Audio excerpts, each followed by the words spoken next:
se acerca su venida, se oyen ya los pasos del rey que se aproxima, hasta de aún nos queda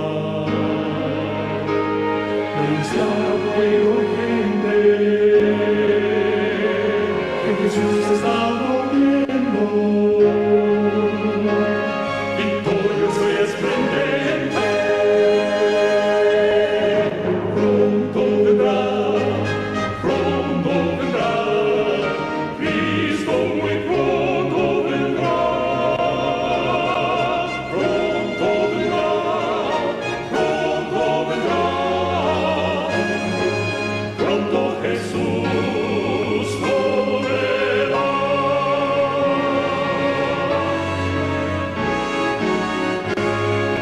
Pronto Jesús volverá. Vamos donde estamos, hermanos, a postrarnos, a inclinarnos para tener una oración, pedirle al Señor que sea quien nos dirija en esta ocasión. Amado Padre que está en los cielos, alabamos su santo nombre, lo glorificamos, Señor, porque usted nos ha guardado, nos ha preservado, nos ha librado de todo mal, de todo peligro, nos ha sustentado.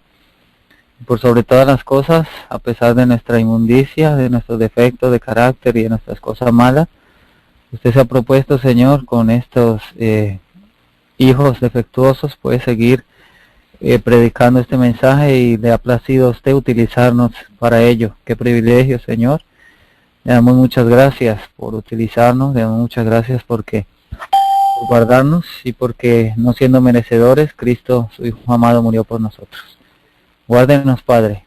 Bendíganos en este momento, sea usted nuestro ayudador, sea usted nuestro enseñador. Muéstrenos su verdad, Señor, a través de su santa palabra, y su Espíritu sea quien nos constriña a toda luz y a toda verdad. Utilíceme, Señor, para seguir avanzando su obra. Toque mis labios con un carbón encendido del altar, y sean sus palabras y no las mías, Padre. Llénenos de su luz, de su Espíritu, en el nombre de Jesucristo, su Hijo amado, lo rogamos. Y por sus méritos preciosos nos acercamos a usted, confiados de que usted nos escucha, porque lo pedimos por él. Amén y amén. Quiero comenzar en esta noche escudriñando un pasaje que hay en el libro de Judas. El capítulo, bueno, Judas no tiene sino un capítulo, así que vamos a leer el versículo número 3 y vamos a leer el versículo 4, ¿ok? Judas, versículo 3 y versículo 4. Dice así: amados, por la gran solicitud que tenía de escribiros tocante a la común salvación, me ha sido necesario escribiros, exhortándoos a que contendáis ardientemente por la fe que ha sido dada una vez dada, que fue una vez dada a los santos. El apóstol Judas está llamando la atención del pueblo de Dios a que contienda por esa fe que el Señor dio, que es esa fe que el Señor nos mostró, esa palabra, esas palabras de verdad que nos hicieron ser lo que hoy somos, adventistas del séptimo día. El apóstol está llamando al pueblo para que defienda esa fe, ¿verdad? Para que contienda, no de cualquier manera, sino ardientemente, que arda en nuestro corazón, que sintamos en nuestro corazón el deseo de serle fiel al Señor, de seguir avanzando de victoria en victoria para gloria de su nombre, y de defender esos oráculos, esos pilares, esa verdad presente, esa plataforma en la cual cada uno de nosotros debemos anclarnos. Él nos está pues exhortando para que nosotros defendamos esa fe que el Señor nos dio en algún momento, ¿verdad? Versículo 4 nos dice: porque ciertos hombres han entrado encubiertamente. Desde tiempos bíblicos, pues, se veía el asunto de las infiltraciones y cómo Satanás trataría de utilizar esta carta, jugarse esta carta, con el fin pues de echar a perder la obra que el Señor se disponía a hacer con su pueblo. Dice el versículo 4, porque ciertos hombres han entrado encubiertamente. Nosotros cuando vamos al libro de Éxodo, por ejemplo, encontramos que cuando el pueblo de Dios salió de Egipto, dice el relato bíblico y el espíritu de profecía en profeta, patriarca y profeta, que con ella se vino una multitud mixta, una gente que no era del pueblo de Dios, pero que como Israel salió con bienes de Egipto, como despojó a los egipcios, y el país egipcio se encontraba en una situación tan terrible después de todas las plagas que cayeron, pues hubo una multitud que se infiltró, que se coló. Eso se conoce como la multitud mixta, ¿verdad? Y tristemente, pues, esta multitud mixta fueron los que en todo momento fueron una piedra en el zapato para el pueblo de Israel, porque cada vez que había alguna adversidad, cada vez que había un pequeño problema, pues la multitud mixta aprovechaba, claro, Satanás aprovechaba por medio de ellos para amplificar el problema y entonces crear una situación que fuese mucho más embarazosa de lo que realmente era. Pues aquí el apóstol Judas nos está advirtiendo que en los últimos días también vendrían ese tipo de personas que tratarían de infiltrarse en medio del pueblo de Dios, pero que no serían del pueblo de Dios. Dice el versículo 4, porque ciertos hombres han entrado encubiertamente, es decir, estos vendrían con un propósito disfrazado, ¿verdad? Con un propósito no real, y se inmiscuirían, se mezclarían, serían una multitud mixta, una piedra en el zapato constante para el pueblo de Dios. Dice, los cuales desde antes fueron ordenados para esta condenación. O sea que desde mucho antes ya estaban designados para este trabajo. Ya Satanás los había apartado porque tenían el sello de la maldad en sus vidas. Y termina diciendo, hombres impíos que cambian la gracia de nuestro Dios en libertinaje, negando al único Señor Dios y a nuestro Señor Jesucristo. Ahora, la negación del Señor Jesucristo no es una negación verbal, sino que es un tipo de negación que se niega con la vida, ¿verdad? Una vida no consecuente según la voluntad de nuestro Padre Celestial y según los dictámenes pues de su santa palabra. Muy bien, este marco pues nos va a servir para abrir hoy el tema de esta noche. Y esta noche quiero hablar sobre cómo los jesuitas han venido infiltrándose en el mundo cristiano y más exactamente, pues más puntualmente, en el pueblo de Dios de este tiempo. ¿Cuál ha sido la estrategia más veraz, más audaz, más certera que estos hijos de Belial han utilizado para inmiscuirse o adentrarse y constituirse en la multitud mixta? Quiero utilizar en este momento el libro El conflicto de los siglos y abrir un capítulo llamado La Reforma en Francia. La Reforma en Francia. El capítulo La Reforma en Francia, en mi libro del conflicto de los siglos, bueno, yo tengo los dos, pero el que usualmente utilizo es de los más nuevos, porque es el que más estoy familiarizado con él. En la página número 194 comienza el capítulo, la Reforma en Francia, ¿ok? Pero yo voy a leer más exactamente la página 211 de mi libro, la Reforma en Francia, página 211. Dice de la siguiente manera: terribles eran las tinieblas de la nación que había rechazado la luz de la verdad. Hablando de Francia, ¿verdad? En el tiempo de en el tiempo antecito de la Revolución Francesa. Se había rechazado por completamente la luz de la verdad. Dice, la gracia que trae salvación se había manifestado, pero Francia, después de haber comprobado su poder y su santidad, dice,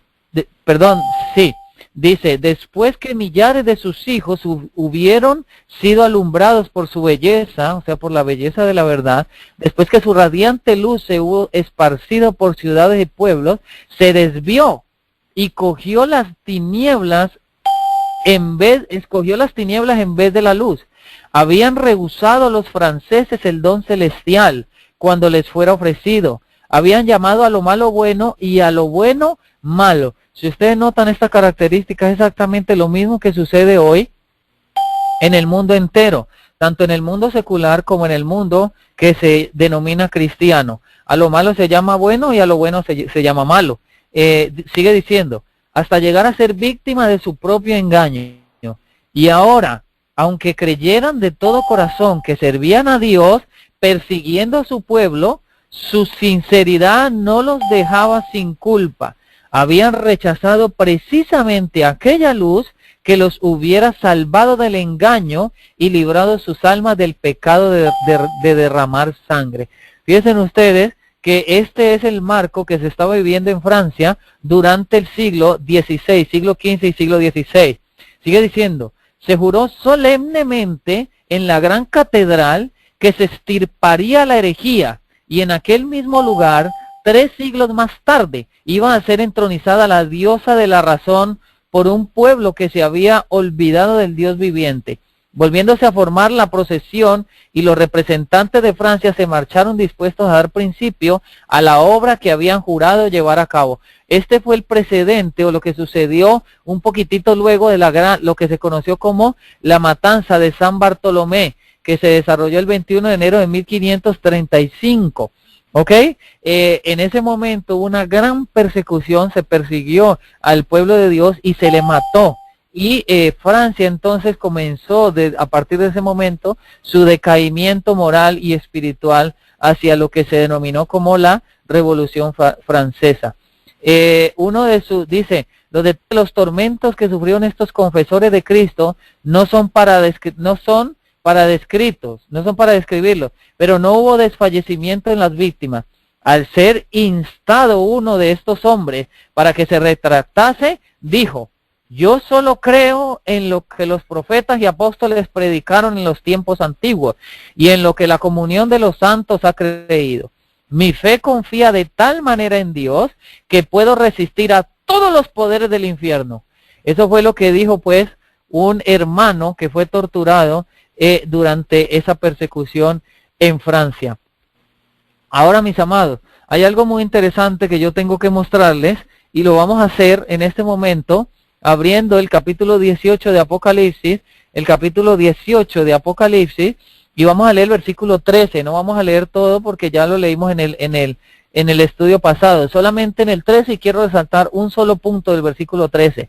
Entre las mercaderías de Babilonia se encuentran también estas, dice, y canela, y aromas, y ungüentos, e incienso, y vino, y aceite, y flor de harina, y trigo, y bestias, y ovejas, y caballos, y carros. ¿Ok? Eso es lo que comentábamos en el tema pasado, las mercaderías de Babilonia. Pero el versículo 13 termina diciendo, y esclavos. Y termina diciendo, y alma de hombres. Yo quiero llamar la atención, la he estado llamando, porque el Señor me ha estado llamando la atención a mí con respecto a esto, exactamente o más puntualmente a la palabra esclavos. ¿Ok? La palabra esclavos es una palabra muy interesante, es una palabra muy profunda, ¿ok? Que haríamos muy bien en ponerle mucha atención. La palabra esclavo nos quiere decir, voy a buscarla aquí un segundito, ¿ok? La palabra esclavos, nos dice el diccionario, dice la esclavitud como institución jurídica es una institución, es una situación por la cual una persona es propiedad de otra. Fíjense lo que significa ser esclavo. Esclavo significa que una persona es propiedad de otra, o sea que otra persona es su dueña. Es una forma particular de relaciones de producción, característica de un determinado nivel de desarrollo de las fuerzas productivas en la evolución de la historia económica. Es decir, si yo quiero esclavizar a otra persona, pues yo puedo hacerlo económicamente hablando. Yo puedo llegar al control de esa persona simplemente pagándole o preparándola para que en el futuro se convierta una esclava más de mi sistema o de lo que yo me propongo hacer. ¿Ok?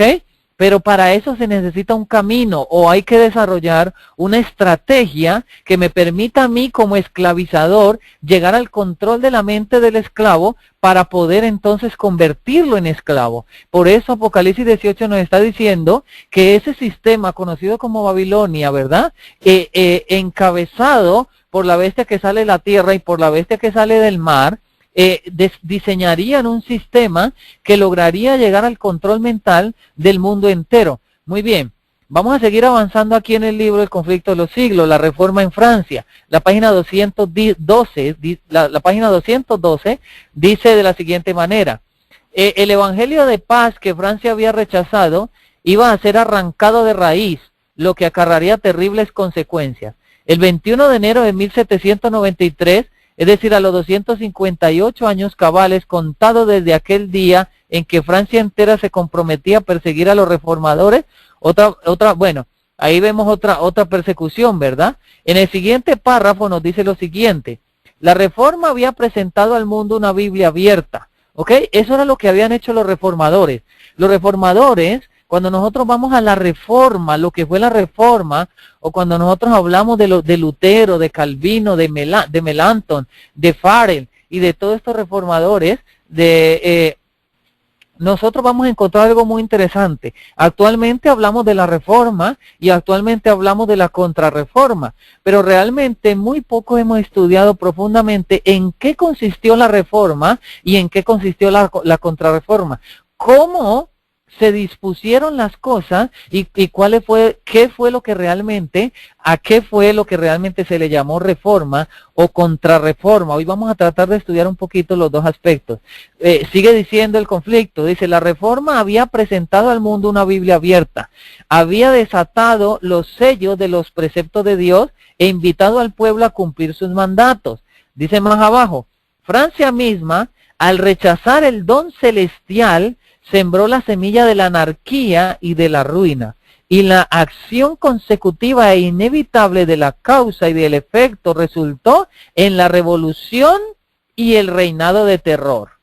Pero, noten ustedes, mis amados hermanos que me están escuchando en este momento, pero mucho antes de aquella persecución despertada por los carteles, el osado y ardiente Farel se había visto obligado a huir de la tierra de sus padres. Y quiero detenerme un momentito aquí porque quiero resaltar la obra de este reformador.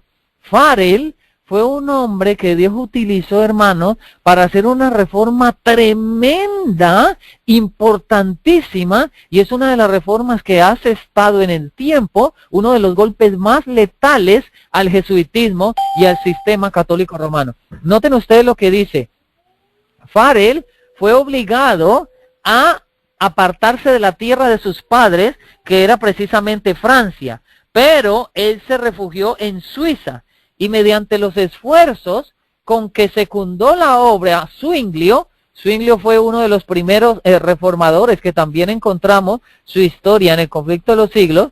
Dice que Farel secundó la obra que Zwinglio comenzó. Dice: mediante esta obra ayudó a inclinar el platillo de la balanza en favor de la reforma. Ahora, ¿qué hizo Farel para inclinar el platillo de la balanza en favor de la reforma? Es decir, ¿qué hizo Farel para hacer que Roma perdiera mucho de lo que había avanzado? Noten ustedes lo que sigue diciendo: iba a pasar en Suiza sus últimos años, pero no obstante siguió ejerciendo poderosa influencia en la reforma en Francia.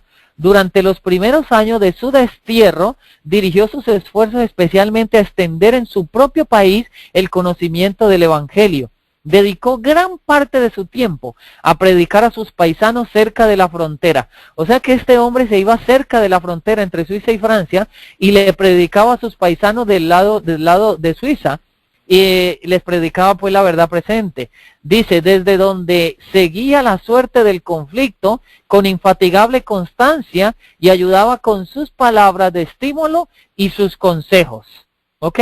Dice: con el auxilio de otros desterrados, tradujo al francés los escritos del reformador alemán, y estos y la Biblia vertida a la misma lengua popular se imprimieron en grandes cantidades que fueron vendidas en toda Francia por los colportores. Los tales conseguían estos libros a bajo precio y con el producto de la venta avanzaban más y más en el trabajo. O sea que este hombre fue un hombre que tradujo, ¿verdad? Ayudó a traducir la Biblia en el idioma francés, ¿verdad? Y entonces los colportores se encargaban de llevarla hacia allá, y de esta manera entonces el evangelio comenzó a proliferarse. Pero noten ustedes, porque aquí viene lo central. Dice: Farel dio comienzo a sus trabajos en Suiza como humilde maestro de escuela.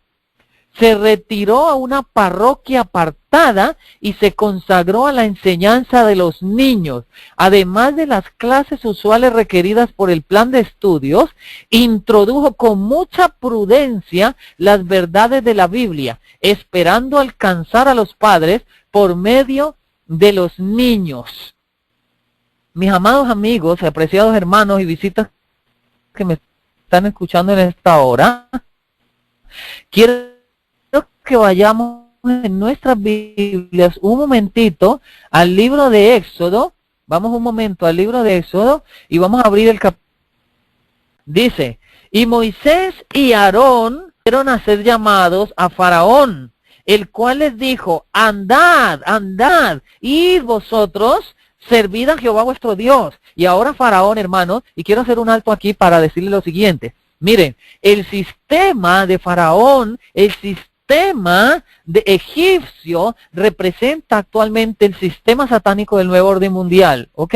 Y Faraón representa el poder del anticristo. El anticristo es quien va a reinar en el sistema del nuevo orden mundial, ¿ok? Cuando dice Elena de White que el acto capital del drama será que el mismo Satanás se dará por el Cristo a la par con la bestia que sube de la tierra y el enemigo de las almas se dé por el Cristo.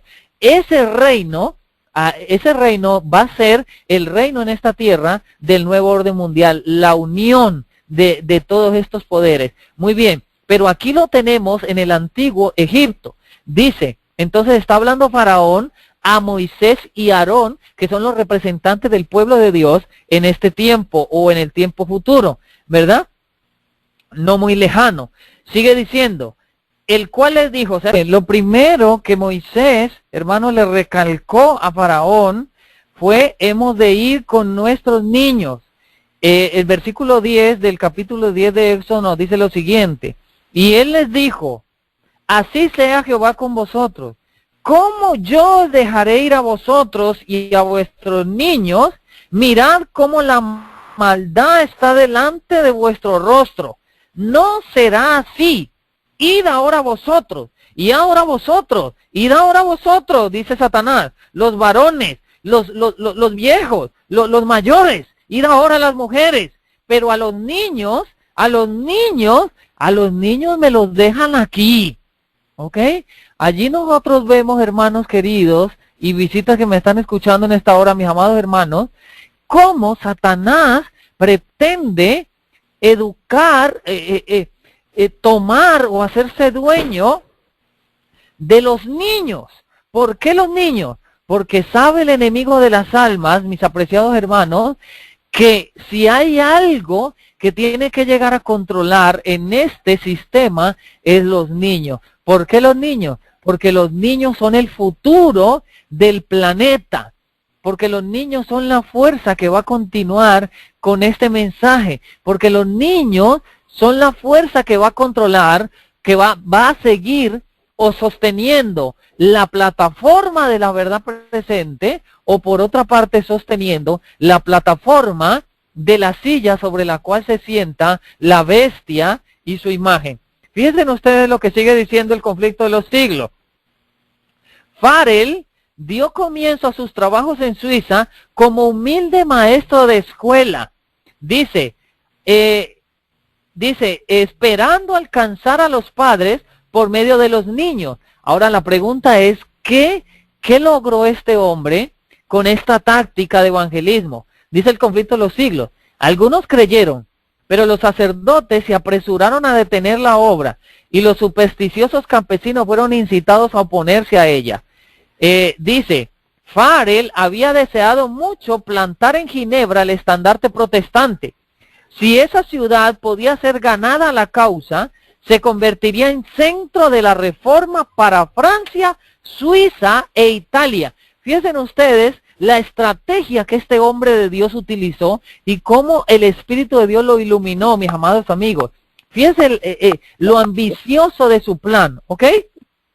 Dice que si él lograba convertir a Ginebra, la capital de Suiza, dice que esa ciudad se convertiría en el centro de la reforma para Francia, Suiza y también para Italia, y para conseguirlo prosiguió su obra hasta que los pueblos y las aldeas de alrededor quedaron conquistadas por el evangelio.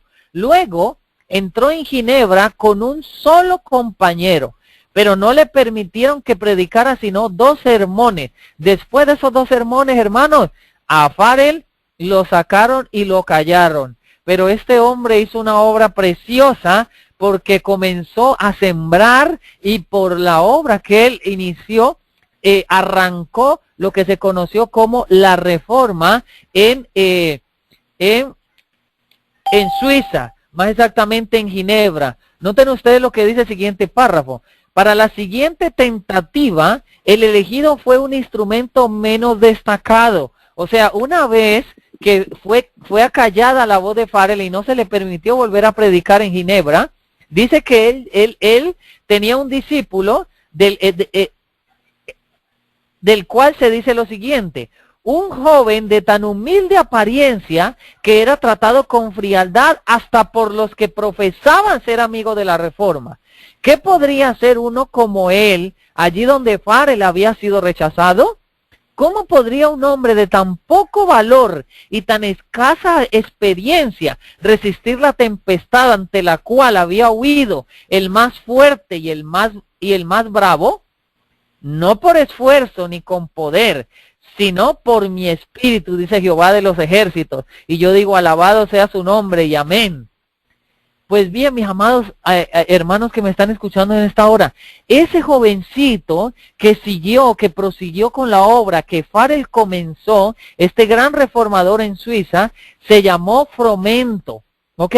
Era un discípulo de Farel. Este niño, este jovencito, aprendió a los pies de Farel, fue educado por Farel, y cuando llegó a la edad de quizás 15, 16 o 17 años, estaba listo para continuar con la obra que el Señor había encomendado en sus manos. Y noten ustedes, mis amados hermanos, lo que sigue diciendo. Fromento, que era el nombre del jovencito, principió su obra como maestro de escuela. Las verdades que inculcaba a los niños en la escuela, ellos las repetían en sus hogares. No tardaron los padres en acudir a escuchar la explicación de la Biblia hasta que la sala de la escuela se llenó de atentos oyentes. Se distribuyeron gratis folletos y Nuevos Testamentos que alcanzaron a muchos que no se atrevían a venir públicamente a oír las nuevas doctrinas. Después de algún tiempo, también este sembrador tuvo que huir, pero las verdades que había propagado quedaron grabadas en la mente del pueblo. La reforma se había establecido e iba a desarrollarse y fortalecerse. Volvieron los predicadores a merced de sus trabajos.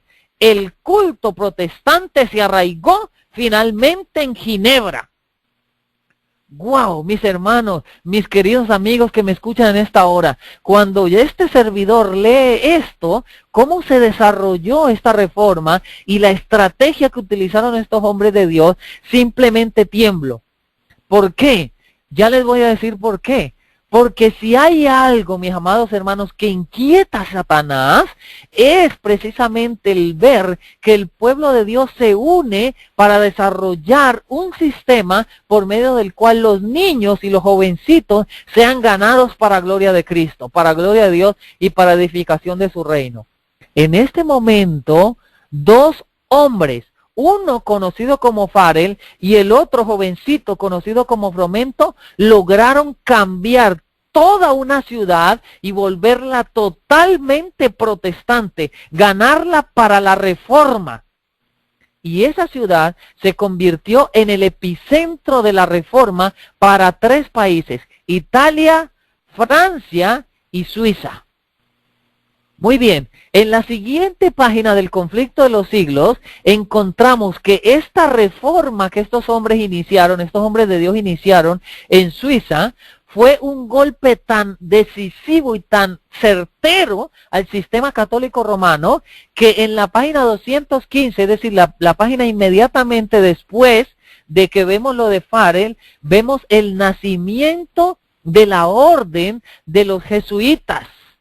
Dice lo siguiente: La causa protestante se veía entonces rodeada de grandes peligros.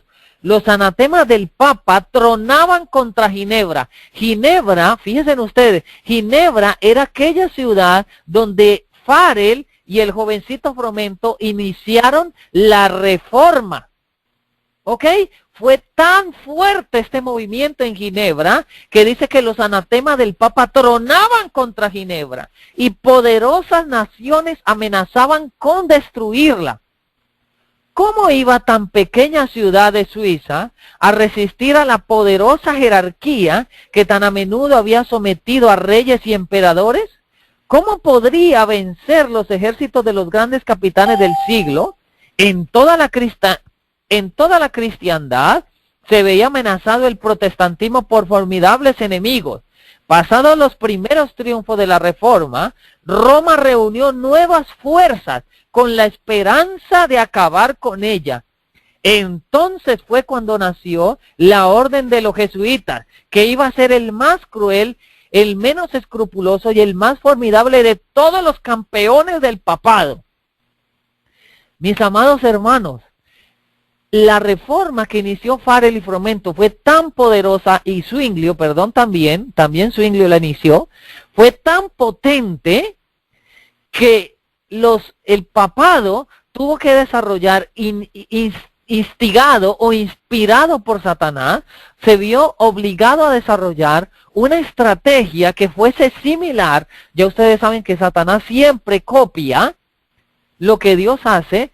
Tuvo que diseñar una fuerza que empleara la misma táctica para llegar a instaurar lo que nosotros conocemos como la contrarreforma. Fíjense lo que sigue diciendo de los jesuitas. Al darse a conocer como miembros de la orden, se presentaban con cierto aire de santidad, visitando las cárceles, atendiendo a los enfermos y a los pobres, haciendo profesión de haber renunciado al mundo y llevando el sagrado nombre de Jesús, de aquel que anduvo haciendo bienes. Pero bajo esta fingida mansedumbre ocultaban a menudo propósitos criminales y mortíferos. Era un principio fundamental de la orden que el fin justifica los medios. Sigue diciendo más abajo. Con muy diversos disfraces se introducían los jesuitas en los puestos del Estado, elevándose hasta la categoría de consejeros de los reyes y dirigiendo la política de las naciones. Y ahora escuchen muy bien lo que sigue diciendo aquí. Dice, se hacían criados para convertirse en espías de sus señores. Escuchen esto, mis amados, porque esto a mí me pone a temblar. Es muy importante que nosotros lo entendamos, queridos amigos que me escuchan en esta hora. Establecían colegios para los hijos de príncipes y nobles y escuelas para los del pueblo. Y los hijos de los padres protestantes eran inducidos a observar los ritos romanistas. Toda la pompa exterior desplegada en el culto de la iglesia de Roma se aplicaba a confundir la mente y ofuscar y embaucar la imaginación para que los hijos traicionaran aquella libertad por la cual sus padres habían trabajado y derramado su sangre. Ah, mis amados, que me escuchan en esta hora. Entonces, la táctica de la reforma fue nada más ni nada menos que la educación. Y la táctica para hacer que la contrarreforma de los jesuitas se instaurara y llegara a ser campeona fue también participar y hacerse precisamente dueña de la educación. Mis amados hermanos, pero ¿por qué es que la educación es algo tan fundamental y tan clave en este tiempo como lo fue en el tiempo de la Edad Media? Noten ustedes lo que dice el libro Mente, Carácter y Personalidad, el tomo 1, la página número 66. Mente, Carácter y Personalidad, tomo 1, página 66, dice así. Como ramas de la vid verdadera, la palabra de Dios presenta unidad en la diversidad. En ella hay una unidad perfecta, sobrehumana y misteriosa. Contiene la sabiduría divina y ese es el fundamento de toda verdadera educación. Pero este libro ha sido tratado con indiferencia. ¿Ok? El fundamento de la verdadera educación es la palabra de Dios. Pero dice, este libro ha sido tratado con indiferencia. Ahora, mis amados, escuchen muy atentamente lo siguiente. Dice, ahora, ¿cuándo es ahora? Ahora, en este tiempo que nosotros estamos viviendo, amigos que me escuchan, como nunca antes, sigue diciendo, necesitamos comprender la verdadera ciencia de la educación. ¿Cuándo? Dice, ahora, dice el Espíritu de Dios, como nunca antes, en este tiempo tan tremendo que estamos viviendo, como nunca antes, necesitamos comprender la verdadera ciencia de la educación. Si dejamos de entender esto, nunca, ¿cuándo es nunca, mis amados? Nunca, dice el Espíritu de Dios, nunca es nunca, ¿verdad? Nunca tendremos un lugar en el reino de Dios. ¡Wow! Yo no sé, mis amados hermanos, si ustedes comprenden la profundidad de este pasaje. Muy, muy profundo, muy tremendo y sumamente importante. Ahora, como nunca antes, necesitamos entender la verdadera ciencia de la educación. Si dejamos de entender esto, nunca tendremos un lugar en el reino de Dios. Cuando yo escudriñaba esta cita, yo decía, pero Señor, tan importante y tan profunda es la educación. ¿Por qué es tan importante y profunda? Y el Señor me contestó de la siguiente manera. Lo único que el Señor nos va a venir a pedir, amigos que me están escuchando en esta hora y queridos hermanos, apreciados hermanos, lo único que el Señor nos va a pedir cuando Él venga va a ser y nos va a preguntar concienzudamente a cada uno de nosotros, ¿qué hiciste con la grey que te di? ¿Qué hiciste con la grey que te di? ¿Dónde están los hijos que te di? Mis amados hermanos, si nosotros no entendemos la verdadera ciencia de la educación, nunca tendremos un lugar en el reino de Dios. Y vuelvo y les digo lo mismo que les he estado diciendo durante tantas noches. Esto no se trata de quién grita más, hermanos. Esto no se trata de pegar carteles. Esto no se trata de pararse en la cabeza. Esto no se trata de decir Maranata o Aleluya. Esto se trata de vivir una vida consecuente en Cristo, sin dejar de hacer aquello, tampoco obviar esto. ¿Ok? Una cosa tiene que ir amarrada con la otra, hermanos. Si nosotros decimos que somos de esta verdad presente, si nosotros decimos vivir esta verdad presente, si nosotros decimos tener esta verdad presente en nuestros huesos y que nuestra sangre arda por esta verdad presente, no podemos seguir entregándole nuestros hijos para que sea Roma quien los eduque. Es una cosa contraria, es una mentira lo que se está viviendo, si es este el caso que nosotros estamos viviendo. Si nosotros no entendemos la verdadera ciencia de la educación, si nosotros seguimos llevando a nuestros hijos para que sea el sistema jesuita, católico, romano, satánico, quien los siga educando, nunca tendremos un lugar en el reino de los cielos. Y no lo estoy diciendo yo, Johan Piedradita, lo está diciendo el Espíritu de Dios a través de su mensajera en el libro Mente, Carácter y Personalidad, el tomo 1, la página número 66. ¿Cómo es posible que la mayoría de los que profesan ser pueblo de Dios en este tiempo está entregando sus hijos para que sea la bestia quien los eduque? ¿Cómo es posible que nosotros tenemos la palabra profética más segura y sabemos que es Babilonia quien controla la educación en este tiempo y nosotros seguimos llevando a nuestros hijos para que sea Babilonia quien los siga educando? Con razón hoy tenemos un pueblo adventista que está pisoteando las verdades de la palabra de Dios y pisoteando el espíritu de profecía. Claro, si Roma llegó al control de sus mentes por medio de la falsa educación. Y a medida que vamos desarrollando el tema, nos vamos a dar cuenta. Fíjense lo que dice el libro Hogar Cristiano, la página 160. Hogar Cristiano, página 160. El sistema de educación establecido en el Edén tenía por centro la familia. Adán era hijo de Dios y de su padre recibieron instrucción. Los hijos del Altísimo. Su escuela era en el más exacto sentido de la palabra, una escuela de familia. en el plan divino de educación adaptado a la condición del hombre después de la caída, Cristo figura como representante del Padre, como eslabón de unión entre Dios y el hombre. La familia era la escuela y los padres eran los maestros. Oh, mis amados hermanos y apreciados que me escuchan en esta hora. Precisamente esto es el principal objetivo de Satanás a través del sistema jesuita satánico del nuevo orden mundial. Que la familia sea disuelta para que de esa manera la madre tenga que salir a trabajar, ¿ok?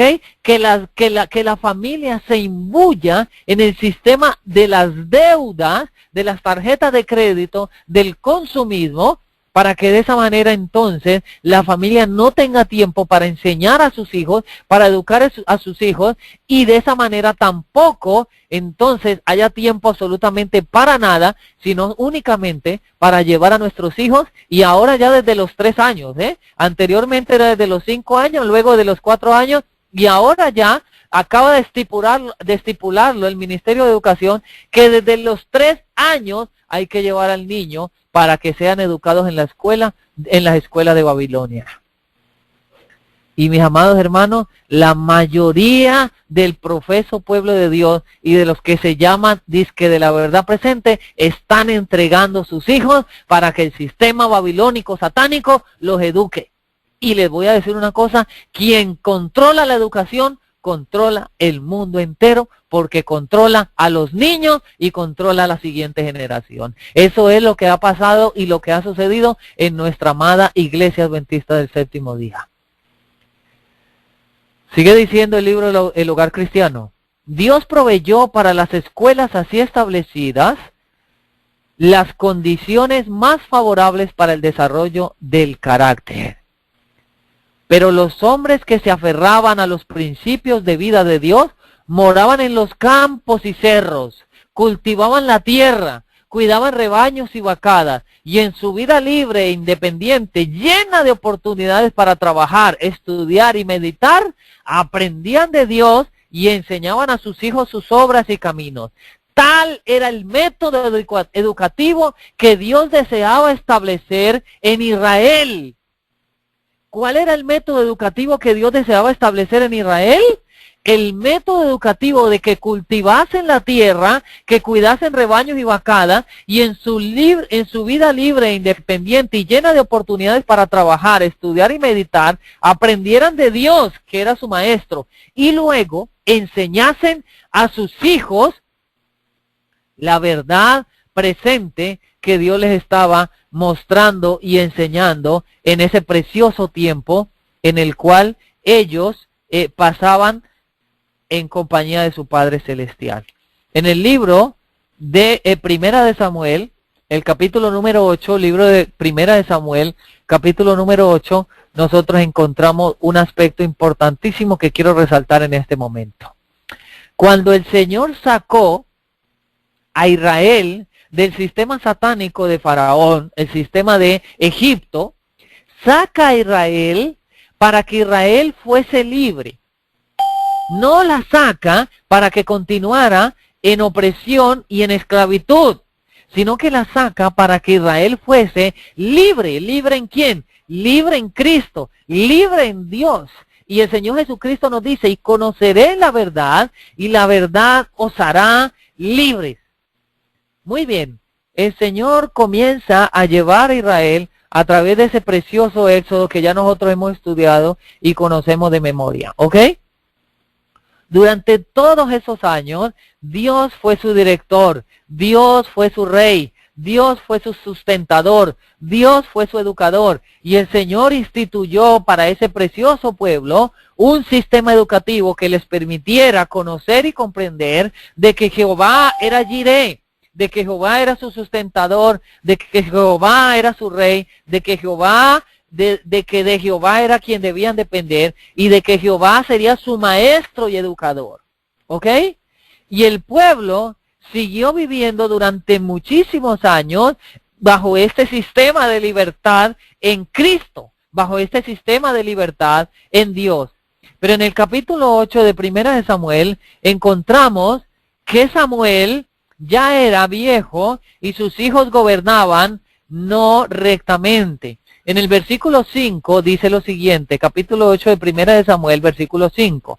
Dice así, y le dijeron, he aquí tú has envejecido, hablando el pueblo a Samuel, y tus hijos no van por tus caminos, por tanto, constitúyenos ahora un rey que nos juzgue como tienen todas las naciones. Ah, mis amados hermanos, el meollo de esta discordia, de esta controversia, era que el pueblo que había vivido en libertad, según lo que Cristo había estipulado en su palabra, ahora deseaba vivir como los demás. Querían vivir como los demás pueblos, como las demás naciones. Y se acercan a Samuel y le dicen, no, mira, ya estamos cansados de este sistema de Dios. Ya estamos cansados de que Dios sea nuestro director. Ya estamos cansados de que Dios sea nuestro sustentador. Nosotros queremos vivir como viven los demás. Queremos un rey como las demás naciones. Versículo número 6. Sabiendo Samuel lo que le estaban pidiendo, les dijo, dice, pero desagradó a Samuel esta palabra que dijeron, danos ahora un rey que nos juzgue. Y Samuel oró a Jehová. Y dijo Jehová a Samuel, oye la voz del pueblo en todo lo que te dijeren, porque no te han desechado a ti, sino que a mí me han desechado, para que no reine sobre ellos. Hasta este momento, mis amados hermanos, quien había reinado en ellos, quien había sido el director de ellos, había sido nuestro Padre Celestial. Pero ahora el pueblo de Israel había decidido que ya Dios no sería más su rey, sino que ahora pidieron rey como todas las demás naciones. Versículo 9. Ahora pues, oye su voz, mas protesta contra ellos, declarándoles el derecho del rey que ha de reinar sobre ellos. Y si ustedes continúan leyendo en los siguientes versículos, se van a dar cuenta de todas las cosas que Samuel les advirtió que ese rey haría, incluyendo que esclavizaría a sus hijos y a sus hijas, tomaría las doncellas y las haría suyas, y ellos tendrían que trabajar como esclavos para ese rey. Muy bien. Ahora, ¿levantó el Señor a un pueblo adventista para que fuese esclavo del consumismo y del sistema satánico del nuevo orden mundial? ¿O levantó Dios a un pueblo adventista para que fuese libre en la plataforma o sobre la plataforma de la verdad presente que Dios había estipulado durante los años 1840-1844? Permítanme leerles una cita, el Hogar Cristiano, página 161. Dice, en su sabiduría, el Señor ha decretado que la familia sea el mayor agente educativo. En el hogar es donde ha de empezar la educación del niño. Allí, en el hogar, mis amados hermanos, está su primera escuela, y allí con sus padres como maestros debe aprender las lecciones que han de guiarlo a través de la vida. Lecciones de respeto, obediencia, reverencia y dominio propio. Las influencias educativas del hogar son un poder decidido para el bien o para el mal. Son en muchos respectos silenciosas y agradables, pero si se ejercen de la debida manera, llegan a ser un poder abarcante para la verdad y la justicia.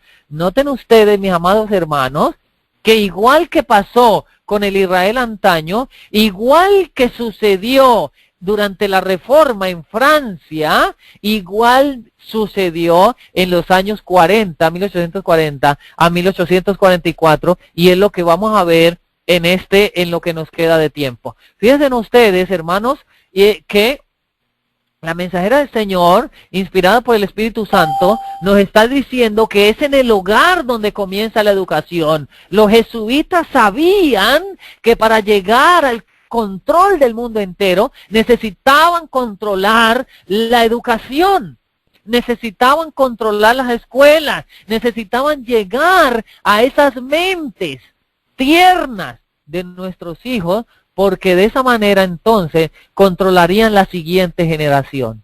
Mire lo que sigue diciendo la cita del Hogar Cristiano, la página 161. Si no se instruye correctamente al niño en el hogar, Satanás lo educará por instrumentos elegidos por él. ¡Wow! ¿Qué nos está diciendo esta cita? si no se instruye correctamente al niño en el hogar, entonces Satanás lo educará por medio de instrumentos elegidos por él. Mi amado hermano que me estás escuchando en esta hora, nosotros podemos decir que pertenecemos a la verdad presente. Si no se instruye correctamente al niño en el hogar, entonces Satanás lo educará por instrumentos elegidos por él. Mis amados hermanos, es muy importante que nosotros entendamos y meditemos en esta hora a quién estamos entregándole nuestros hijos. ¿Están nuestros hijos siendo educados para el reino de los cielos o están nuestros hijos siendo educados para el reino de Satanás a través del nuevo orden mundial? ¿Están nuestros hijos siendo educados para que sean o para que se constituyan en baluartes, en columnas de esta verdad, o los estamos entregando al sistema papal de educación para que sean columna y estandarte del sistema del nuevo orden mundial? Dice, ¿cuán importante es, pues, la escuela del hogar? Consideremos el círculo de la familia como una escuela en la cual preparamos a nuestros hijos para el cumplimiento de sus deberes en el hogar y en la sociedad. ¿Ok? Entonces, fíjense ustedes lo importante de resaltar en este tiempo lo que es la verdadera educación. Si no llegamos a comprender el principio de esta verdadera educación, nunca tendremos un lugar en el reino de los cielos. Quiero hablarles en este momento, hermanos, un poquito sobre nuestros pioneros, ¿ok? Porque ahora quiero irme ya a nosotros como adventistas del séptimo día. Nosotros tuvimos un pionero llamado Percy T. Magan, ¿ok? Percy Magan, ¿ok? Fue pionero en lo que nosotros conocemos actualmente como autosostenimiento. Percy Magan fue el hombre a quien Elena de White le escribió muchas cartas y quien recopiló el libro llamado Spalding and Magan, ¿ok? Spalding and Magan. Spalding and Magan es un libro que está en inglés. Le recomiendo, todo adventista del séptimo día serio debería de escudriñar este libro. Recientemente acabamos los ministerios de sostén propio de traducirlo al español, así que ya lo tenemos en español y se puede conseguir, creo que en la red ya está colgado este libro. Muy importante, mis amados hermanos, que nosotros escudriñemos este libro, ¿ok? Percy Magan fue pionero en el autosostenimiento y en lo que fue la verdadera educación que Dios confió al pueblo adventista. Pero hubo otro hombre que trabajó junto con él. Este hombre se llamó Sutherland, ¿ok? A.E. Sutherland. A.E. Sutherland fue un hombre brillante a quien Dios levantó en esa misma década, ¿verdad? Entre 1840 y 1850. O un poco más adelantito, ellos comenzaron a trabajar con la verdadera educación y Sutherland trabajó junto con Percy Magan en lo que se conoció como la escuela, la finca de Dios, ¿verdad? La hermosa finca de Dios o la escuela de Madison, que es el modelo educativo que Dios quería que se instituyese entre el pueblo de Dios verdadero, el pueblo adventista del séptimo día, para que de esa manera el pueblo adventista no fuese pues esclavizado por el sistema católico romano de educación o por el sistema jesuita de educación. Quiero mostrarles o narrarles cortamente algunos eventos que ocurrieron en el siglo XVIII, ¿ok? Entre los adventistas del séptimo día. Por ejemplo, en 1885, Sutherland fue criado en el campo y comienza sus estudios en Battle Creek, ¿ok? En 1890, Sutherland llega a ser pastor licenciado y se casa con su esposa, que se llamaba Sally. Fue enviado a trabajar en el de Lincoln College. Ahí comienza pues su marcha como educador.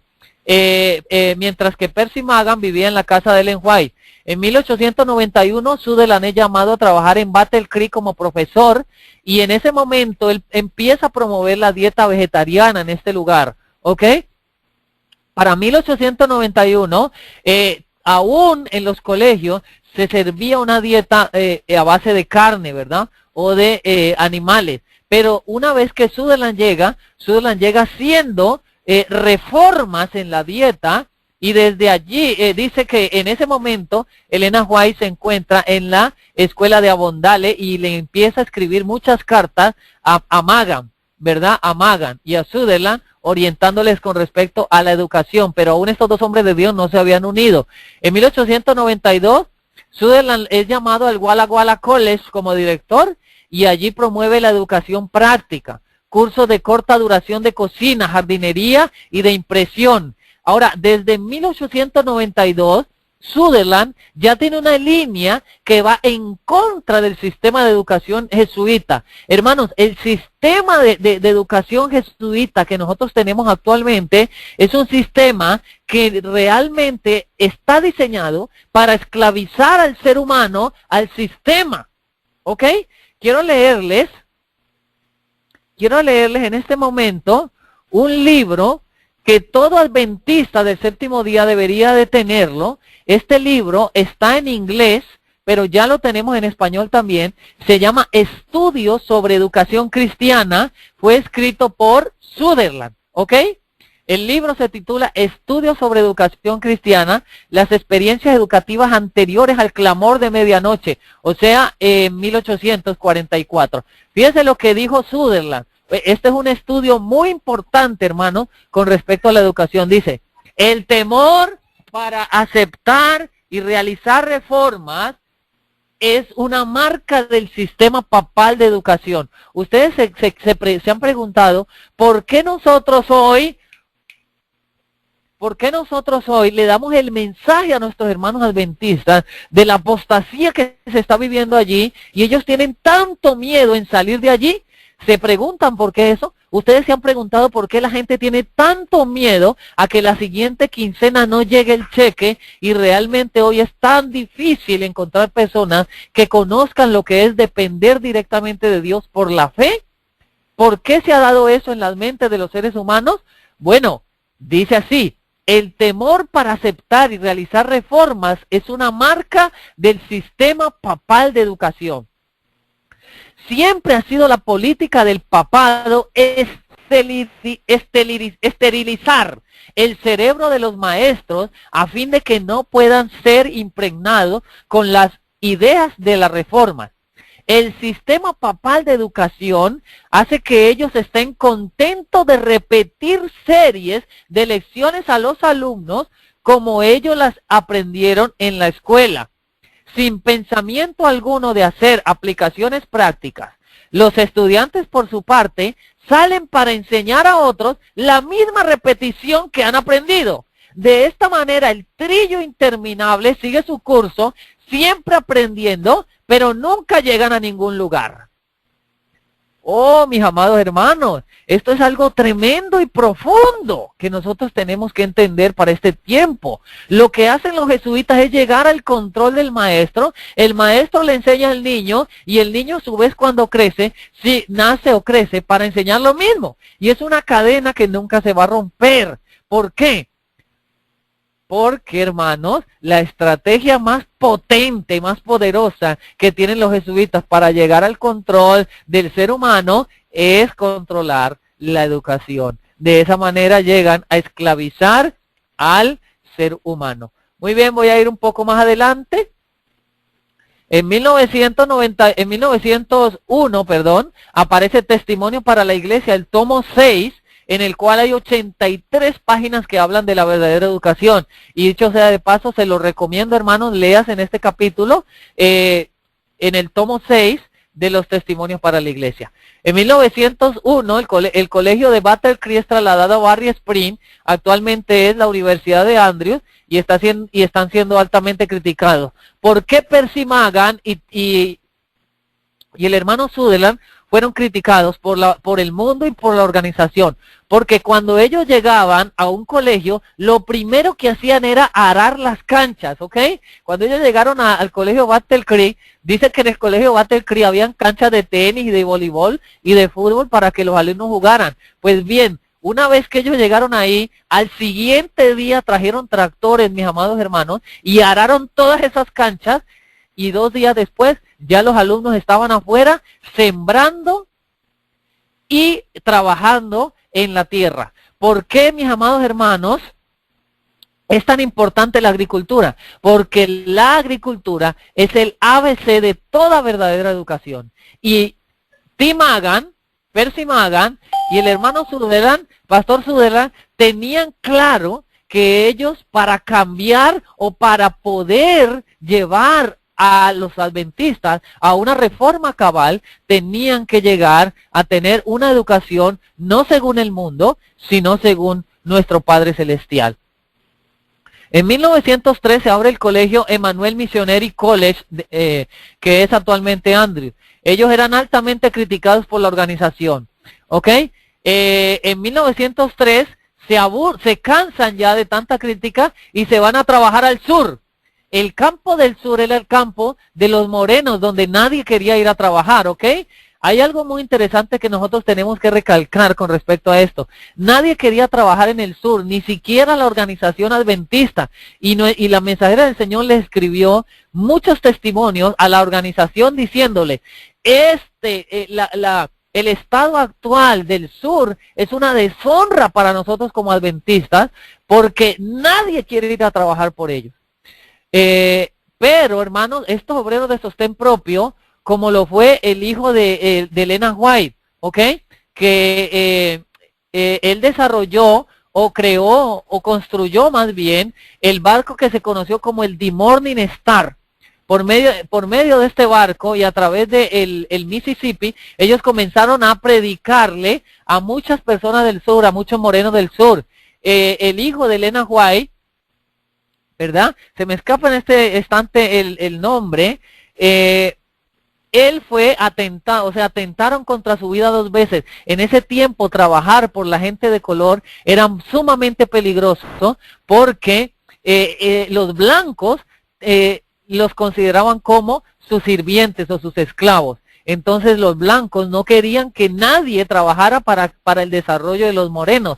Por eso era sumamente peligroso, o sea, se arriesgaba la vida al ir a trabajar por los negros o por la gente de color, ¿verdad? Entonces aquí dice pues que Tim Magan y Sutherland se fueron a trabajar al sur. Voy a seguir leyendo. En 1904 nace la escuela de Madison y encuentran la finca en Nashville y es la única directiva en la cual participó la mensajera del Señor. En ninguna otra directiva ella participó, sino únicamente en la directiva de la escuela de Madison, que nace en 1904 y es compuesta por 7 personas en la directiva. En 1905, la iglesia organizada comienza a tratar de romper el círculo de la escuela de Madison para tratar de que se disolviera y comienzan a tratar de llamar la atención de sus integrantes ofreciéndoles sueldos muy altos. Pues bien, después de la muerte de Percy Magan, ¿verdad? La muerte de Elena White en 1915, la muerte de Percy Magan en 1947 y la muerte de A.E. Sutherland en 1955, pues ya vino otra generación que se levantó y tristemente esta generación fue cautivada pues por la organización y rompen el grupo y entonces disipan o logran disipar lo que se conoció como la escuela de Madison, que era el modelo educativo que el Señor quería que su pueblo siguiera. Muy bien. En el libro,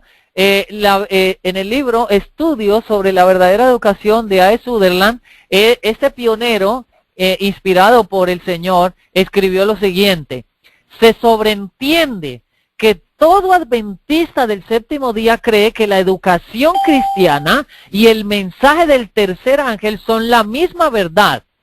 Las dos son tan inseparables como lo son las raíces, el tronco y la rama de un árbol. Hermanos queridos, no se puede separar el mensaje de la educación cristiana, el mensaje de la verdadera educación, no se puede separar del mensaje del tercer ángel. Son inseparables, así como la verdad del tercer ángel no se puede separar tampoco de la reforma pro salud. Es inseparable, ¿ok? Miren lo que dice Estudios sobre Educación Cristiana. Y quisiera, hermanos, preguntarle lo siguiente. ¿Me están escuchando? Amén. Amén. Muy bien. Escuchen esto, mis amados hermanos. Un breve estudio de la historia de las denominaciones protestantes muestra que su caída espiritual en el 1844 fue el resultado de su falla en no entender la verdadera ciencia de la educación. Escuchen, mis amados hermanos, esto es muy importante lo que nos está diciendo aquí este pionero en la educación. Cuando se da el mensaje del primer ángel, entre 1833, 36 y 1840, 42, se comienza a mostrar, el Señor comienza a mostrar lo que es o lo que nosotros conocemos como el mensaje del primer ángel y le fue dado a las denominaciones protestantes, ¿ok? Eso tiene que estar claro. Pero muchas de las denominaciones protestantes empezaron a rechazar ese mensaje del primer ángel. Entonces el Señor busca a un hombre que aunque no creía en Dios, que aunque no era cristiano, dice que era un hombre que era serio y era un hombre sincero de corazón. Así que el Señor llama a un hombre conocido o que nosotros lo conocemos como Guillermo Miller. Y a él le es confiado en el año 1840, entre 1800, terminando la década del 30 y comenzando la década del 40, le es confiado el mensaje del primer ángel. Bien, William Miller o Guillermo Miller comienza a predicar el mensaje del primer ángel y las iglesias en 1842 le cierran las puertas al mensaje del primer ángel. ¿Ok? Cerrándole las puertas al mensaje del primer ángel, le es dado el mensaje del segundo ángel y Miller comienza a dar el mensaje del segundo ángel. En este tiempo, Miller se conoce con la hermana White y juntos pretende llevar el mensaje a la iglesia metodista, que era la iglesia a la cual pertenecía Elena de White. Pero la iglesia metodista también rechaza el mensaje del segundo ángel y entonces en 1844 se da el clamor de medianoche, que es precisamente, he aquí, viene el esposo, salid a recibirle, y con él se da el mensaje del tercer ángel. Muy bien. Lo que me interesa resaltar de esto es que el mensaje no fue dado a la iglesia adventista del séptimo día. El mensaje fue dado a las denominaciones que se hacían llamar protestantes. Muy bien, ¿por qué esas denominaciones que se hacían llamar protestantes rechazaron el mensaje que era verdad presente para ese tiempo? Dice así: un breve estudio de la historia de las denominaciones protestantes muestra que su caída espiritual en 1844 fue el resultado de su falla en no entender la verdadera ciencia de la educación. Su falla de no entender y practicar la educación cristiana los descalificó para proclamar al mundo el mensaje de la segunda venida de Cristo. ¡Guau, hermanos queridos! Entonces quiere decir que la educación que ellos habían recibido había moldeado de tal forma su mente que ellos rechazaron el mensaje por esa educación que tenían. Note lo que sigue diciendo. Entonces, cuando ellos rechazaron ese mensaje, la denominación adventista del séptimo día fue entonces llamada a la existencia para tomar la obra que las iglesias populares habían fallado en entrenar a sus misioneros para hacer. Las denominaciones protestantes no pudieron, escuchen esto, hermanos queridos, ¿no qué? No pudieron dar el mensaje del tercer ángel, un movimiento de reforma, el cual es una advertencia contra la bestia y su imagen. ¿Por qué? Porque todavía estaban apegándose a aquellas doctrinas y a aquellos principios de educación que en sí mismos conforman la bestia y su imagen. Oh, hermano. Entonces, quiere decir que ellos, aunque se denominaban cristianos, aunque se denominaban pueblo de Dios, no eran ningún pueblo de Dios porque habían sido educados para ser o desarrollarse como pueblo de la bestia y de su imagen. estaban apegados a esas doctrinas y estaban apegados a esos principios. Ahora, escuchen muy bien esto, hermanos. Es importante que los adventistas del séptimo día estudien seriamente las causas de la decadencia espiritual de estas iglesias en 1844. No sea que repitamos su historia y seamos desechados por el Espíritu de Dios y así perdamos nuestro lugar en el reino. Si el pueblo adventista no comprende realmente la importancia de la verdadera educación, dice, perderemos nuestro lugar en el reino de los cielos. Si los adventistas del séptimo día queremos triunfar donde ellos fracasaron, debemos tener un sistema educativo que repudie aquellos principios que en sí mismos desarrollan a la bestia y a su imagen. ¿De dónde sale el consumismo, mis amados, queridos amigos que me escuchan? ¿De dónde sale la ambición? ¿De dónde sale el egoísmo? ¿De dónde se desarrolla el espíritu de competitividad? El de competir unos con otros y el de yo sé más que tú y tú sabes más que yo. La desunión que se está viviendo actualmente entre el profeso pueblo de Dios, entre los adventistas y entre los de sostén propio. ¿De dónde salen todas esas cosas? De la educación que hemos recibido. Esas cosas las siembra Satanás en la mente, a través de del sistema falso de educación. Ahora, escuchen, esto es muy interesante. Los reformadores al llegar a América en 1798, ustedes saben lo que estaba pasando en Europa, ¿verdad? Las persecuciones que se levantaron en contra del pueblo de Dios, y entonces en ese momento el Señor trae a su pueblo a América, lo que se conoce en el conflicto de los siglos como América, tierra de libertad. Y los Estados Unidos entonces son ese pueblo, son esa tierra, ¿verdad? Que en Apocalipsis capítulo 12 dice, y la tierra ayudó a la mujer. Esa tierra que abriría las manos para recibir a esos puritanos, ¿verdad? Que eran el pueblo de Dios en ese tiempo. Muy bien. Cuando esos reformadores vinieron a América, renunciaron a las doctrinas papales en la iglesia y en el Estado. Es decir, se vinieron para fundar una nación libre de todo lo del papado. Pero cometieron un grave error.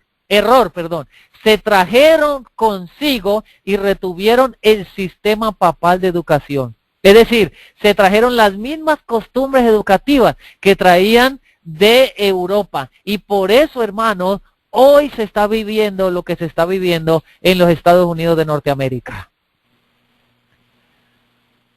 Los adventistas del séptimo día no deberían permitir que este hecho escape de su atención. ¿Cuál hecho? Voy a leer el hecho. El sistema educativo de la iglesia, que los había echado de su tierra nativa, es decir, de Europa, fue uno de los errores más serios de los cuales los puritanos fallaron en apartarse. Este sistema de educación, mientras que era papal en espíritu, era en cierto grado protestante en su forma. Es decir, era una amalgama, era una mezcla de sistema, educativo, ¿ok? Y eso fue lo que ellos se trajeron desde Europa. Los adventistas del séptimo día no deberíamos permitir que este hecho escape de nuestra atención. Las 3 escuelas principales de las colonias inglesas fueron establecidas por hombres que habían huido de las doctrinas papales del viejo mundo. Pero ya estando en América, ya estando en Estados Unidos, estos educadores, a causa de su preparación en estas escuelas papales y a su ignorancia de la relación entre la educación y la religión, formaron inconscientemente sus instituciones según el sistema educativo de la iglesia de las cuales se habían apartado. Y allí entonces vemos que nace esa bestia, hermanos, que en inicio se portaría como un cordero, pero luego comenzaría a hablar como un dragón. ¿Por qué? Porque se retuvo el sistema educativo del papado y de los jesuitas cuando se trajo de Europa. Fíjense que hay algo muy interesante. Es sorprendente que estos reformadores ingleses, después de sacrificarse como lo hicieron por una causa digna, permitieran que un sistema de educación tan inadecuado para todos sus propósitos sea en realidad la nodriza de sus niños, de cuyos pechos estos niños sacaban sus alimentos. No se daban cuenta que el carácter y la experiencia cristiana de estos niños dependía de la naturaleza del alimento recibido, o sea, del sistema de educación. Si hubieran entendido la relación de la educación de los niños a la experiencia del mismo individuo en la iglesia, no hubieran adoptado jamás este sistema de educación papal, sino que lo habrían arrojado junto con todo el sistema. ¿Ok? Ahora, hermanos queridos, nosotros hemos hablado muchas veces con respecto a lo que se conoció en Europa como la Reforma y los reformadores. Amén. Y aquí ya hemos tocado al inicio, ¿verdad? La obra de Farel y de sus ayudantes, la obra de Zwinglio, de Farel y de sus ayudantes, ¿verdad? Cómo lo hicieron. Nos dimos cuenta que ellos llegaron a lograr ser grandes reformadores y a lograr esta reforma únicamente por medio de la educación. Pero ¿qué podríamos decir de Lutero y de Melanchthon, por ejemplo, que fueron otros reformadores? De hecho, Lutero es el más grande reformador que nosotros conocemos. ¿Cómo fue que Lutero logró esa reforma? Noten ustedes lo que dice. La causa de la verdadera educación es la causa de Dios, dice Melanchthon, en la página 81 de su libro. Estos reformadores se dieron cuenta. ¿Cuáles reformadores? Pues hermanos, los reformadores de los cuales nos habla el conflicto de los siglos. Si ustedes leen, por ejemplo, la reforma en Francia, la reforma en Alemania, la reforma en Suiza, la protesta de los príncipes, se van a dar cuenta que todos estos reformadores se dieron cuenta que la fuerza de la iglesia papal descansaba en su sistema educativo. Hermanos, la fuerza del sistema papal, del sistema de la bestia, descansa en el sistema de educación.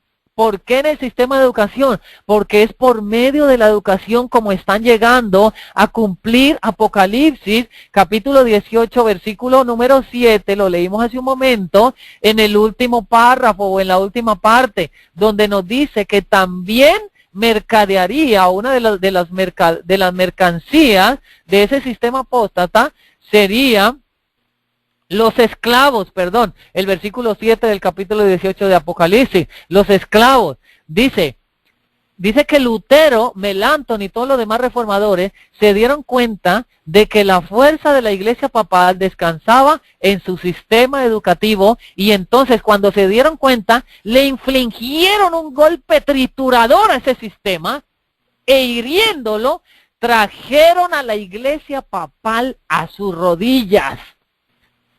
Amados hermanos que me están escuchando en esta hora, ¿queremos nosotros poner al papado de rodillas?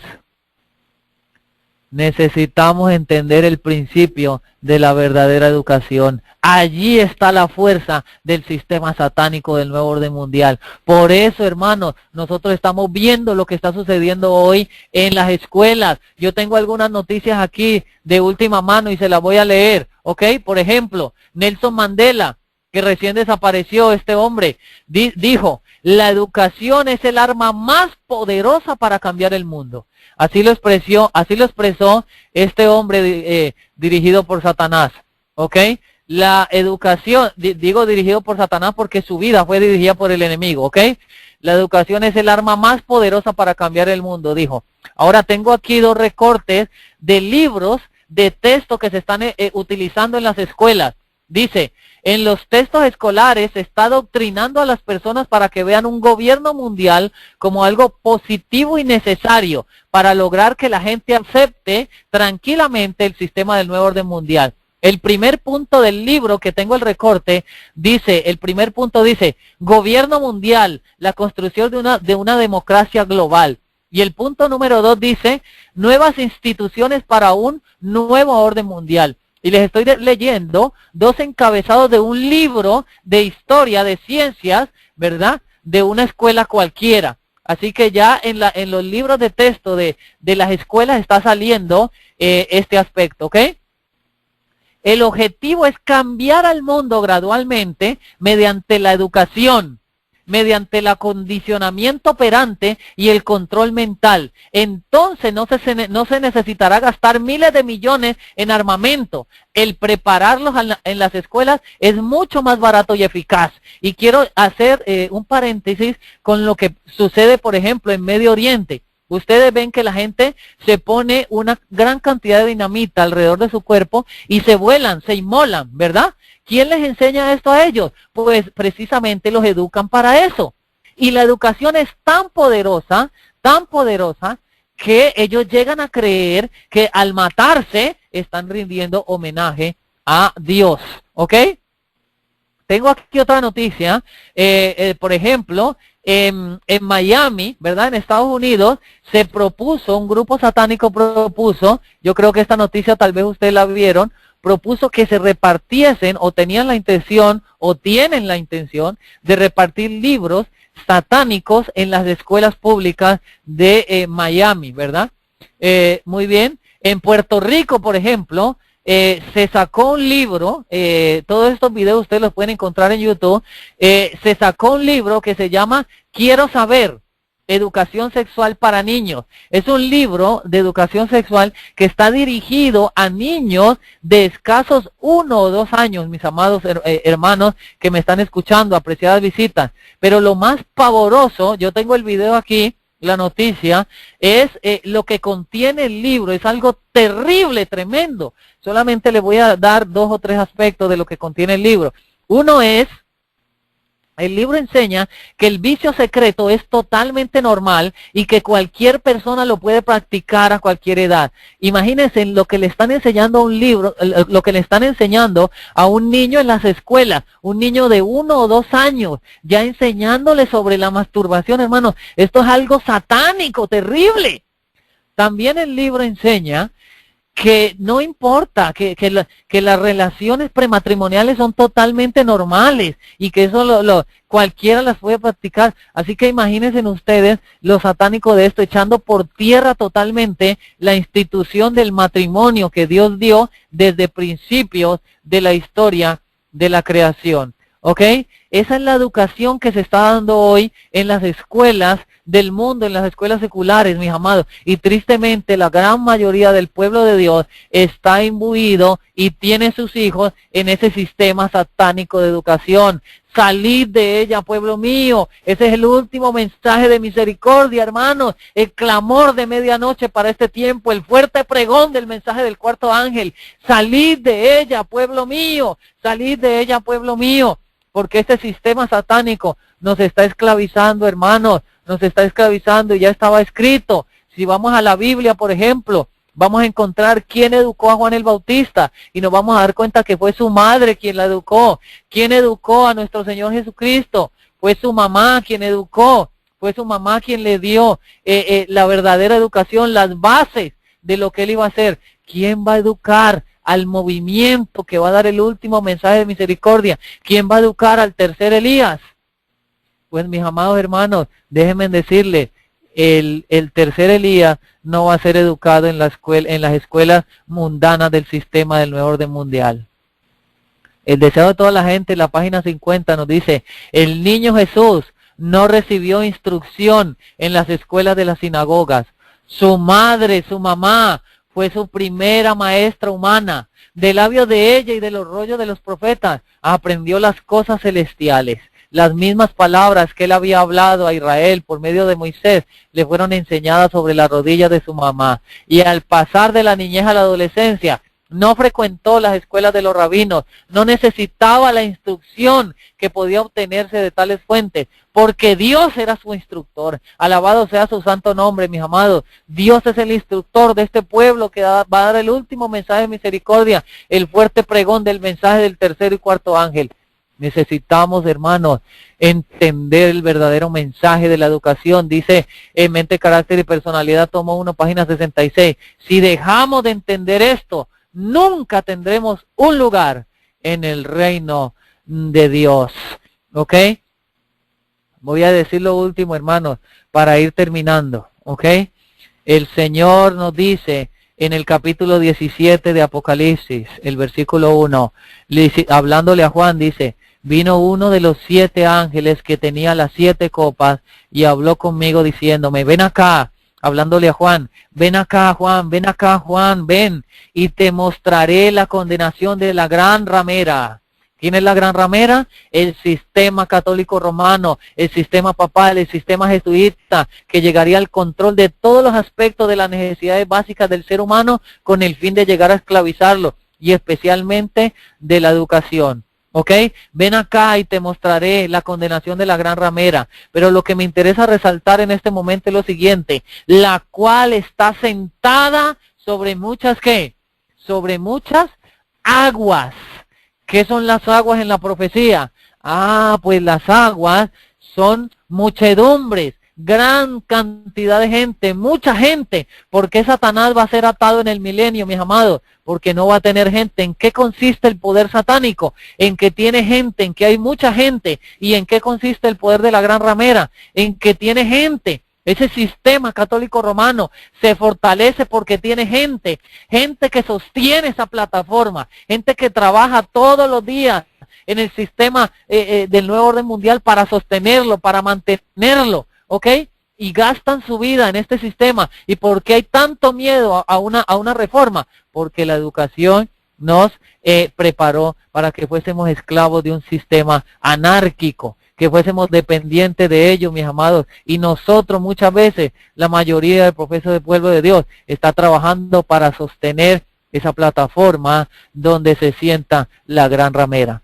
El último mensaje que el Señor está mandando a su pueblo, salir de ella, pueblo mío. El Señor Jesucristo nos dice lo siguiente, mis amados. Vamos a terminar con lo siguiente. Apocalipsis capítulo 3. Apocalipsis capítulo 3, versículo número 15. Apocalipsis capítulo 3, versículo número 15. Yo conozco tus obras, que ni eres frío ni eres caliente. ¿Sabe quién inyecta? ¿Saben ustedes, mis amados, quién inyecta esa tibieza en el profeso pueblo? ¿Saben ustedes quién inyecta esa tibieza, que ni eres frío ni caliente en la Odisea? Pues precisamente el sistema de educación es el que inyecta esa tibieza, hermanos. Que ni eres frío ni caliente. Quisiera, dice el Señor Jesucristo, quisiera que fueses frío o caliente. Mas porque eres tibio y no frío ni caliente, te vomitaré de mi boca. Porque tú dices, ¿quién dice? Tú dices, o sea que cada uno dice en su corazón, cada uno piensa dentro de sí, no, yo estoy bien, yo soy rico y me he enriquecido y no tengo necesidad de nada. Pensamos que al tener una bonita casa, pensamos que al tener un bonito carro, pensamos que al tener el mejor puesto y al usar saco y corbata en nuestros empleos, pensamos que estamos bien y que no tenemos necesidad de nada. Pensamos que al tener el mensaje y conocerlo y no vivirlo, no tenemos necesidad de nada. Y el Señor está diciendo, no conoces que tú eres un desventurado, miserable, pobre, ciego y desnudo. Y en su infinito amor, hermanos, en su infinita misericordia, el Señor nos está invitando a que hagamos o que dejemos que Él haga en nosotros lo que Dios hizo con Moisés. ¿Sabe lo que el Señor hizo con Moisés, mis amados hermanos y amigos que me están escuchando? Moisés, 30 años de estar y pertenecer al sistema de Faraón y ser educado por ese sistema satánico para llegar a ser al final de ese tiempo el hombre más grande de la nación más potente y más poderosa y más millonaria del mundo en ese tiempo. Moisés, el hombre que fue educado para ser Faraón, para ser el hombre más grande. Cuando el Señor lo encontró y cuando se encontró frente a frente con el Padre Celestial, el Señor le dijo, esa educación que recibiste, Moisés, no te sirve de nada, no te va a servir de nada, Moisés, no te va a servir de nada, Moisés, vete a la verdadera escuela, Moisés. Y lo envió, mis amados hermanos, por 40 años al desierto. 40 años al desierto, Moisés volteando de un lugar hacia otro, aprendiendo con las ovejas, amando esas ovejas, oliendo a ovejas, sudando, hermanos, aguantando sed, hambre, frío, calor, de pronto en algún momento tropezando y cayendo, no sabemos, aguantándose ese solazo tan terrible, aprendiendo la verdadera educación, hermano. En el campo, en el desierto, allí está, hermanos, la verdadera educación donde el Señor quiere llevar a su pueblo. Mi amado hermano, yo te aconsejo, dice el Señor, yo te aconsejo, dice el Señor Jesucristo, que de mí compres oro refinado en fuego para que seas rico. Ese oro refinado en fuego, mis amados, es esa fe inamovible, esa fe inquebrantable, que como dice Primera de Juan, esta es la victoria que vence al mundo, nuestra fe. Nuestra fe, esa fe se compra únicamente, hermanos, en el crisol de la prueba. Esa fe se compra únicamente en el proceso redentivo de la verdadera educación, donde el Señor quiere llevar a su pueblo. ¿Ok? Dice, para que sea rico, compra oro refinado en fuego para que sea rico y vestiduras blancas para que te vistas y no se descubra la vergüenza de tu desnudez, y unge tus ojos con colirio para que realmente veas, para que veas la realidad. Yo reprendo y castigo a todos los que amo. Sé pues celoso y arrepiéntete. He aquí yo estoy a la puerta y llamo. Si alguno oye mi voz y abre la puerta, entraré a él y cenaré con él, y él cenará conmigo. Hermanos, el banquete está servido, ¿ok? Las bodas del Cordero están preparadas. La pregunta es, ¿tú y yo iremos? ¿Nos estamos preparando realmente y concienzudamente para este evento, o estamos entregándole a nuestros hijos para que la bestia sea quien los adoctrine, quien los eduque y quien los entrene para que luego sigan siendo esclavos del mismo sistema? Quiero dejar esta pregunta en tu corazón, mi amado, en esta hora, ¿ok? Y mi más grande deseo es que el Señor te pueda bendecir grandemente, ¿ok? Que el Señor nos pueda bendecir grandemente y que por su gracia y por su amor nos enseñe y nos muestre en qué consiste el verdadero principio de la verdad, el principio de la verdadera educación, y que por su gracia nos ayude, pues, a avanzar hacia allá, hacia ese camino y hacia su deseo. Que el Señor te bendiga en esta hora, mi amado, es mi deseo. Dios te guarde. Ven, acércate al altar. Ven, abre tu corazón. Ven y dile al Señor, te necesito hoy. Dame un nuevo corazón. Ven y cura tu dolor. Ven, ponte en las manos del Señor. Ven y llénate de su bondad. Humíllate ante su presencia y ven aquí al altar. Ven, renueva tu vivir, purifica tu sentir y lávate en su sangre. Ven y dile al Señor, fallé, perdona mis pecados, me pongo a tus pies. Porque solo Jesús hay salvación, porque solo su sangre te puede dar perdón. Ven, no te detengas, libérate de las cadenas que te agobian y dile no al pecado y sí a la salvación. Ven, Amén. que en Cristo hay perdón. Ven, que no importa cuál sea tu condición. Ven y úngete en su amor y acércate al Señor con un contrito corazón. Ven y cura tu dolor. Ven, ponte en las manos del Señor. Ven y llénate de su bondad. Humíllate ante su presencia y ven aquí al altar. Ven, renueva tu vivir y purifica tu sentir y lávate en su sangre. Ven y dile al Señor, fallé, perdona mis pecados, me pongo a tus pies. Santísimo Padre que estás en los cielos, alabado sea tu nombre por toda la eternidad. Gracias, Señor, por habernos permitido compartir esta noche tu santa palabra. Tú has prometido que ella no volverá vacía, Señor. Inquieta nuestros corazones. Tómanos como enteramente tuyos. Gracias, Dios de amor, porque diste este mensaje y usaste al pastor Piedrejita del Clamor de Medianoche con esta información que nos dio. Y que podamos, oh Dios, vigilar nuestra educación, la de nuestros hijos. Ayúdanos a educarnos en ti siempre. Gracias, Dios, por esta noche, por haberlo usado a él. Síguelo bendiciendo y usando. Bendice a todas las personas que están en la cadena, las que van a escuchar el mensaje en el YouTube y también las del Facebook. Que todos ellos reciban una bendición. Gracias por escucharnos, Dios de amor. Perdona nuestros pecados. En el nombre de Jesús oramos. Amén. Amén y amén.